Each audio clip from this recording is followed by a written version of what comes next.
Assalamualaikum warahmatullahi wabarakatuh. Perkenalkan, nama saya Muhammad Lutfi Maulana dengan NIM G0023-113 dari kelompok SGDA2. Oke, untuk kali ini saya akan menjelaskan tentang Parkinson serta ganglia basalis, substansia nigra, dan organ-organ lain.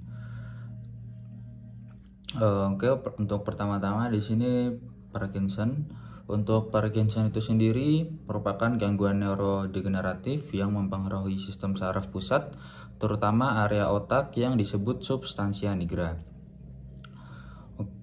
Jadi yang berpengaruh pada Parkinson ini tuh ada 3, substansia nigra, dopamin, dan ganglia basalis.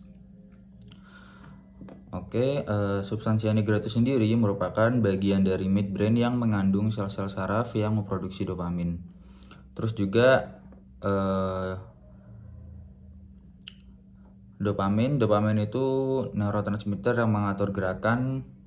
Terus di sini Parkinson, kalau terjadi penurunan pada dopaminnya itu menyebabkan gangguan sinyal antara substansia nigra dengan striatum. Striatum itu terdapat pada ganglia basalisnya. Lalu yang ketiga ini ada ganglia basalis. Untuk ganglia basalis itu sendiri merupakan kelompok struktur di dalam otak yang terlibat dalam kontrol gerakan. Jadi tadi ada striatum. Selain striatum itu di ganglia basalis ada globus pallidus, ada nucleus subthalamicus, sama ada putamen. Nah, disfungsi yang terjadi pada ganglia basalis ini yang menyebabkan diakibatkan oleh kekurangan dopamin yang menyebabkan gejala motorik pada Parkinson. Selanjutnya, gejala motorik yang terjadi akibat Parkinson ini tuh ada tremor atau gemetar, terus ada bradykinesia atau gerakan yang lambat, lalu ada rigiditas atau kekakuan otot, dan instabilitas postural atau ketidakstabilan postur. Gejala-gejala ini muncul karena gangguan dalam komunikasi antara neuron di ganglia basalis dan area lain di otak yang mengontrol gerakan. Lalu pada Parkinson ini terdapat Lewy bodies. Jadi pada pemeriksaan mikroskopis otak penderita Parkinson sering ditemukan Lewy bodies, yaitu agregat protein abnormal, terutama alpha-synuclein di dalam sel-sel sarafnya. Kehadiran Lewy bodies ini berkaitan dengan degenerasi neuron. Jadi kesimpulannya, penyakit Parkinson ini melibatkan degenerasi neuron dopaminergik di substansia nigra dan disfungsi dari ganglia basalis. Oke, untuk itu selanjutnya akan saya jelaskan tentang anatomi dari ganglia basalis terlebih dahulu, setelah itu substansia nigra. Jadi untuk ganglia basalis ini itu di sini terdapat ada putamen. Putamen itu yang bagian ini yang warnanya agak tebal. Lalu ada globus pallidus, ini jumlahnya ada 2 yang warnanya agak pudar, lebih medial. Terus ada claustrum. Claustrum ini yang kayak garis gini melengkung-melengkung. Terus ada nucleus caudatus. Nucleus caudatus itu ini ada bagian ekornya yang kelihatan.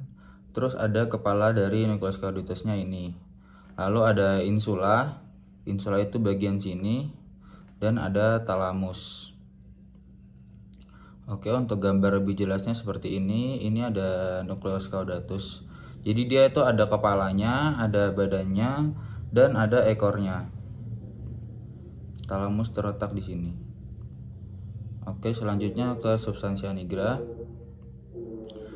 Di sini ada substansia nigra ini yang gelap. Gelap ini kenapa? Dia karena akibat dari pigmen melanin yang terkandung di dalam sel saraf, di dalam badan sel saraf. Terus substansia nigra ini terdapat di mesencephalon yang merupakan truncus cerebri, terus terletak di antara crus cerebri dan tegmentum. Ini ada crus cerebri dan di bawahnya ini tegmentum. Nah, substansia nigra ada di tengah-tengahnya sini. Lanjut ke pons. Oke, untuk pons itu sendiri letaknya di mesencephalon sama di superior dari medula oblongata. Panjangnya kurang lebih 2,5 cm. Terus pons ini melekat pada cerebellum melalui 3 pedunculi cerebellaris. Terus permukaan anterior pons cembung dari satu sisi ke sisi. Terus pada garis tengahnya ini garis tengah, itu terdapat ini arteri basilaris pontis. Terus pada setiap sisi permukaannya itu pada bagian anterolateralnya itu ada ini nervus trigeminus. Terus di antara sulcus antara pons sama medula oblongata ini sulcusnya terdapat nervus abducens sama nervus facialis. Ini yang tengah gede nervus abducens, terus yang bagian agak pinggir ini nervus facialis, sebelahnya lagi ada nervus 8, nervus vestibulocochlearis. Oke, mungkin itu aja. Terus selanjutnya ke medula oblongata. Medula oblongata ini membentangnya dari sulcus pontinus inferior sampai medula spinalis, lalu berakhir pada stinggi foramen occipital magnum. Panjangnya kurang lebih 3 cm. Terus aspek ventral dari medula oblongata ini terdapat visura mediana anterior yang dibatasi pinggirnya oleh piramis. Lalu pada bagian posterolateral terdapat decussatio pyramidalis, yaitu ini. Oke. Terus ada oliva. Terus ada, mungkin itu aja yang penting. Terus lanjut. Pada aspek interna atau bagian dalam dari medula oblongata ini ada kompleks nuklear olivarius, ada nukleus ambiguus yang merupakan motorik nukleus.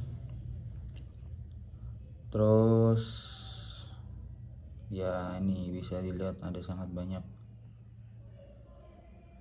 Ini ada nukleus.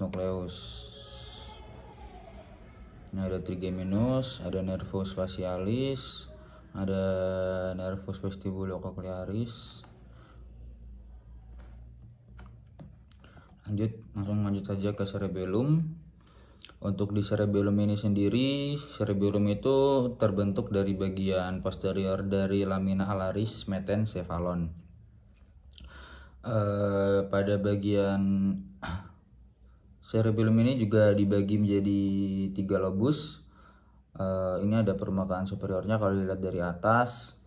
Ini yang terlihat hanya lobus anterior yang warna merah ini sama lobus posterior yang warna hijau.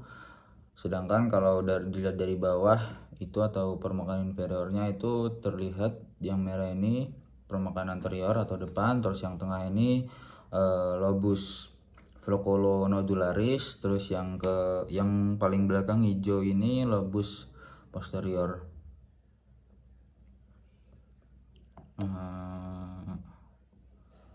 Mungkin itu aja. Terus ini referensinya saya dapat dari sini, dari Netter sama dari buku Sobota. Mungkin itu saja dari saya. Wassalamualaikum warahmatullahi wabarakatuh.